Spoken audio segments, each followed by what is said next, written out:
I would describe it as a party on stage. It is a concert, and it's a celebration of East Coast music and talent and culture and history to some extent.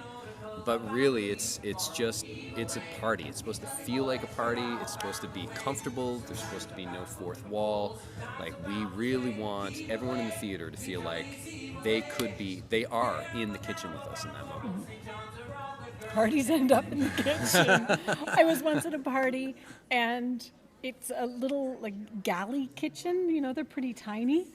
And I think there were 20 people crammed in there. Like, the rest of the house totally available to us. Yeah. But we all gravitate towards the kitchen.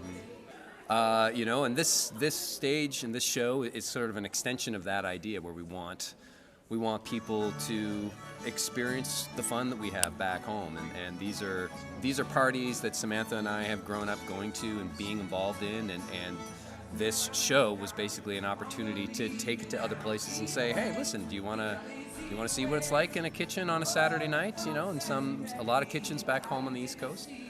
When Jeremy Webb and I created the show, we talked about how do we take the essence of a kitchen party and put it in a theater, right? So that's right away, there are obvious differences, but one way in which we talked about breaking down that fourth wall, how do you do that? And it became a conversation about how do you immerse the audience in it, and having them on stage in the kitchen with us just seemed like the obvious choice. It's not something that is done generally in a show, in a concert, like a music concert or even a theater show. You don't generally invite the audience on stage with you for the whole show.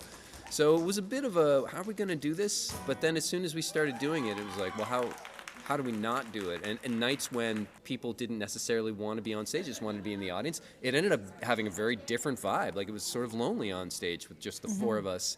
Like, when we have people in the kitchen with you and you're doing the show, it really just feels like more of a party.